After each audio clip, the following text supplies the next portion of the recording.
जय सदानंद जी। वंदो चरण सरोज गुरु मुझ मंगल आगार। जैसे वत नर होत हैं भव सागर से पार। गुरज के सुमिरन मात्र से नाशत विघ्न अनंत। तासे सर्व आरंभ में ध्यावत है सब संत। आप प्रगटे इस जगत में जीव काज सुधारने। शब्द नाव बनाए सुंदर दुखित जीव उबारने। नम्रता और दीनता से भेंट सतगुरु लीजिए। मैं हूँ शरणागत तिहारी दासी अपना कीजिए। मैं हूँ शरणागत तिहारी चरणों में रख लीजिए। दंडोत वंदना मेरी बारंबार। श्री परमहंस दे चरना। इस दासन दासी पे रखना सदा सदा ही लाज। इस दासन दासी के सिर पे रखना अपना सदा ही लाज। सौभाग्यशाली गुरुमुख सज्जन मंडली अपनी समस्त चित्त वृत्ति को एकाग्र करते हुए अपना ध्यान अपने मन मंदिर में श्री परमहंसों की ओर लगाते हुए श्रद्धा प्रेम सहित मीठे स्वर में बोली जयकारा।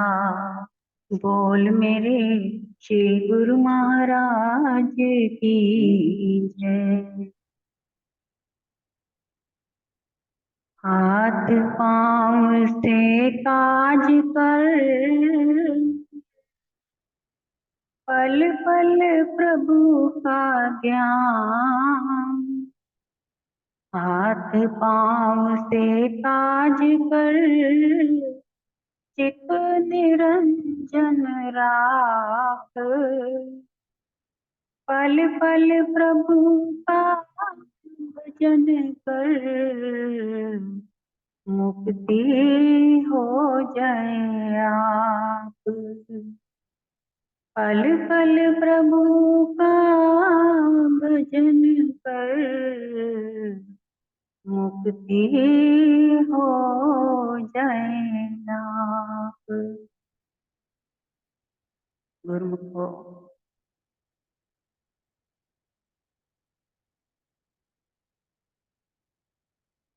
हम इस संसार में किस लिए आए हैं और क्या हमारा उद्देश्य है आने का। और हर समय की स्थिति बदलते बदलते इसमें परिवर्तन आता है इस संसार में। तो इस परिवर्तन को अगर हमने देखा तो कई रंगों में देखा, लेकिन हर रंग में एक ही केवल रंग है जो हर जन्म जन्म में हमारे साथ लगा हुआ है, और वो है सफेद रंग। बाकी के जितने भी रंग रंगीली दुनिया के रंग तमाशे हैं, ये तो सब के सब यहीं तक के हैं। क्योंकि जैसे हमने कई बार जन्म लिए और कई बार हमारे परिवार बने। जब जब हम इस संसार में आए तब तब हमारे परिवार नए नए बनते गए। हर जन्म में वही माता पिता, वही बहन भाई बंधु वो नहीं होते, बदल बदल कर होते हैं। क्योंकि इस जन्म में जैसे कि हमने जिसके साथ जैसा व्यवहार किया है और उस व्यवहार के मुताबिक ही हमारा कर्म बन गया। और वो कर्म परमात्मा के रजिस्टर्ड में लिखा गया। अब उसके बाद जैसे हमारे कर्म पूरे हुए तो हमारे प्राण छूट गए। प्राण छूटने के बाद फिर से आत्मा वही है। आत्मा तो निरंतर वही चल रही है हर जन्म में, लेकिन शरीर बदल रहे हैं। अब जिस प्रकार से हमारा कर्म था, उस कर्म के मुताबिक जिस जिस से हमने व्यवहार जैसा जैसा किया था, उस व्यवहार के हिसाब से जैसा हमने जैसा व्यवहार किया वैसा ही हमें रिश्ता अगले जन्म में नया फिर बन करके मिला। और उस व्यवहार का हमने जो कर्जा था वो अदा किया। ये हर बार ऐसे ही होता आ रहा है, कोई नई बात नहीं है। अगर हर बार हमारा परिवार बार बार हमें नया मिलता है, नए भाई बंधु मिलते हैं, गृहस्थी मिलती है, पति मिलता है, पत्नी मिलती है, बच्चे मिलते हैं, लेकिन ये यहीं पर रह जाते हैं, साथ कोई नहीं चाहता। अब साथ हमारे जो सदा सदा ही रहने वाला है वो हर जन्म में हमारे साथ है, और मृत्यु के बाद भी, और जब जीवन मिलता है तब भी। वो क्या? वो परम पिता परमात्मा है। अब जो हमारे साथ है, हमने क्या कभी सोचा कि हम इस संसार में आए हुए हैं तो हम किसकी सुन रहे हैं? संसार की, परिवार की, घर गृहस्थी की। हम उन्हीं की बातों में इतने सुन सुनकर, मतलब कि परमात्मा की तरफ से हम इतने बहरे हो चुके हैं कि जद कि वो हमारे घट घट में समाया हुआ है, सबके शरीरों में है, लेकिन उसकी आवाज हमें सुनाई नहीं देती। क्यों? क्योंकि हम बाहर के जो शोर हैं संसारियों के, परिवारों के, उसमें इतने खो गए हैं, इतने गुम हो गए हैं कि अपने आप को भी हम भूल गए हैं कि आखिर मैं कौन हूं और मेरा क्या प्रारब्ध है इस संसार में आने का। क्योंकि देखा जाए तो अगर किसी का मन होता है भक्ति करने का, संत बनने का, तो उसको कई ज्ञानी जो हैं कहते हैं कि गृहस्थी छोड़ संसार छोड़। जबकि गृहस्थी संसार छोड़ने से भक्ति कभी नहीं होती और ना ही उस भक्ति का कोई फल होता है। बल्कि भक्ति करने के लिए गृहस्थी संसार छोड़ना नहीं है, गृहस्थी संसार का मोह छोड़ना है। अगर मानो कि कोई तपस्या करने के लिए हिमालय के पर्वतों पे भी जाकर के बैठ गया, तो वो जो हिमालय का पर्वत है क्या वो संसार से अलग है या संसार से नहीं है जुड़ा हुआ? या कहीं जंगल कंदराओं में चला गया तो क्या वो जंगल कंदराओं जो हैं वो संसार में नहीं है? आखिर पृथ्वी तो एक ही है, वो भी संसार में, और उस पृथ्वी के ऊपर ही हिमालय भी है, जंगल भी है, सब कुछ है। लेकिन हम वहां जाकर भी अगर संतुष्ट नहीं हुए, हमारी भक्ति फलीभूत नहीं हो गई, जब तक से हमारे पीछे कोई हमें पुकारने वाला बैठा है या हमारी कोई जिम्मेदारियां हैं घर की, गृहस्थी की, माता पिता की, बच्चों की, पत्नी की, अगर वो गृहस्थी की हम जिम्मेवारियां पूरी नहीं करते तो वो हमारी भक्ति कभी फलदायी नहीं होती। भक्ति का असली फल क्या है कि हमने इस संसार में आकर के अपने परिवार गृहस्थी में रहते हुए अपना, कहते हैं ना, हाथ होवे कारवल ते दिल होवे यारवल, इस प्रकार से अपने आप को बनाना है कि हर वक्त ध्यान जो है अपने परिवार में रहते हुए भी परमात्मा के तरफ ही रखना है। तभी हमारा ये जन्म, ये जीवन सफल है, वरना इस जीवन में सफलता नहीं मिल सकती। अब आजकल देखा जाए तो कोई चलो साधु भी ना बने, घर परिवार छोड़ छोड़ कर बाहर जा रहे हैं, देशों विदेशों में जा रहे हैं, या वहीं पर रहते हुए भी अलग अलग से रह रहे हैं। क्यों? क्योंकि बुजुर्गों का, बड़ों का साथ कोई नहीं चाहता।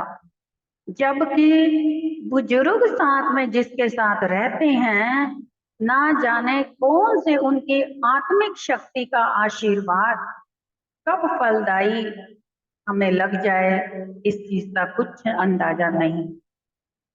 आजकल रिवाज हो गया है बच्चों को कि ज्यादा पढ़े लिखे होने के खातिर, ज्यादा तरक्की करने के खातिर ना तो बड़ों के आशीर्वाद लेना पसंद करते हैं, ना ही किसी के पांव छूते हैं, हेलो हाय करके जीवन बिता रहे हैं। और जबकि आशीर्वाद पहले जब दिया करते हैं बड़े बुजुर्ग, गॉड ब्लेस यू, सदा सुखी रहो, ये जो आशीर्वाद के शब्द है ना, इन शब्दों में बहुत बड़ी शक्ति है। और इन शब्दों का अर्थ ऐसे जब आत्मा से निकल करके किसी को मिलता है आशीर्वाद के रूप में, तो उसका कोई संकट कोई भी कैसा हो वो टल जाता है। जैसे कि एक उदाहरण के तौर पे महाभारत का समय था, जब महाभारत में भीष्म पितामह, जब महाभारत के समय भीष्म पितामह दुर्योधन से व्यंग होकर के उन्होंने युद्ध में घोषणा कर दी कि कल हम पांचों पांडवों को समाप्त कर देंगे। तो ये सुन करके पांडवों को बड़ी हलचल मच गई कि अब हमारा बचना नामुमकिन है। इसलिए फिर वहां पर श्री कृष्ण भगवान ने क्या किया कि द्रौपदी को बोला कि मेरे साथ चलो, और भीष्म पितामह के यहाँ पर ले गए श्री कृष्ण भगवान द्रौपदी को, और उसे बोला कि भीष्म पितामह से आशीर्वाद लेकर आओ। जैसे ही द्रौपदी गई भीष्म पितामह के पास आशीर्वाद मांगा, तो भीष्म पितामह के मुख से निकला क्या, सदा सौभाग्यवती रहो, अखंड सौभाग्यवती रहो। अब उसी वक्त भीष्म पितामह को याद आ गया, ओहो ये मैंने क्या कर दिया, मैंने तो पांचों पांडवों का कल युद्ध में समाप्त करने की घोषणा करी, और यहाँ पर द्रौपदी को मैंने क्या आशीर्वाद दे दिया। अब इतने में भीष्म पितामह समझ गए। उन्होंने पूछा द्रौपदी से कि तुम यहाँ पर किसके साथ आई हो, कृष्ण के साथ? तो द्रौपदी ने कहा जी हाँ। तो भीष्म पितामह समझ गए, कहते हैं कि वही एक कृष्ण ही है जो मेरे दिए हुए वरदान को काट सकता है, वरना किसी की हिम्मत नहीं। तो देखो आशीर्वाद में कितनी बड़ी शक्ति है। अगर हम किसी बुजुर्ग का, बड़ों का, घर में किसी का आशीर्वाद ले लेते हैं, तो उस आशीर्वाद से हमारे कई परेशानियां दूर हो जाती हैं।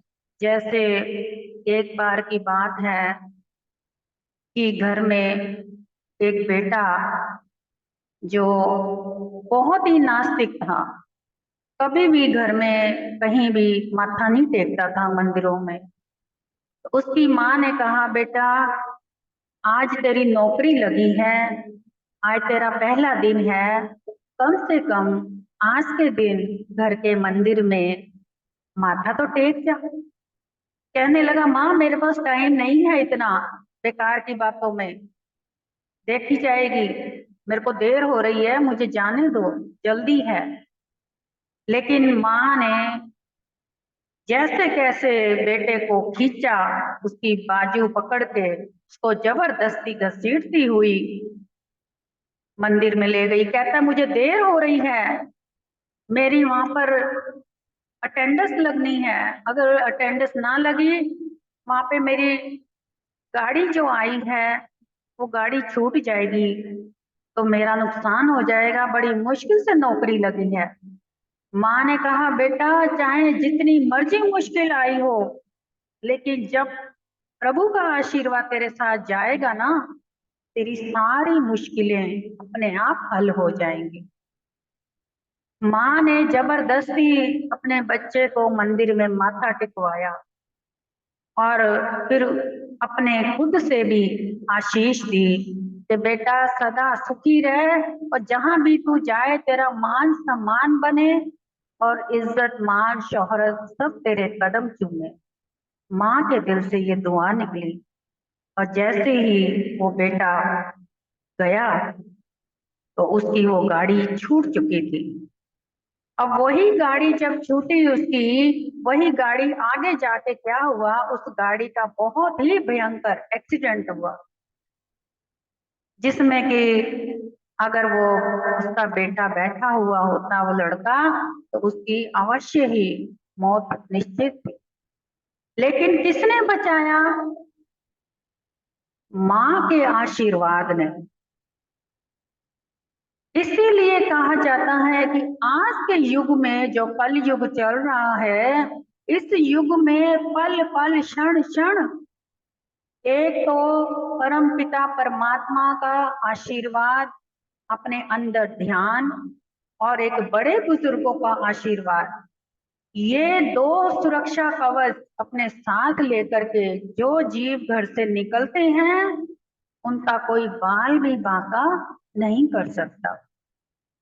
इसलिए हमारे जैसे जितने भी घरों में गुरुमुखों के संतानें हैं, उन सबको अच्छे गुण हैं। इसलिए क्योंकि माता पिता सत्संगी हैं, गुरुमुख हैं।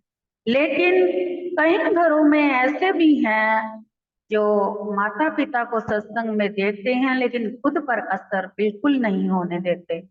जबकि आने वाला समय ऐसा है, बहुत ही भयंकर समय है, पता नहीं कब किसका साथ छूट जाए। जिन माता पिता की सेवा करनी है, जिनसे आशीष लेनी है, आज वो हैं, कल वो हो या ना हो, इसकी कोई गारंटी नहीं, पल का कोई भरोसा नहीं है।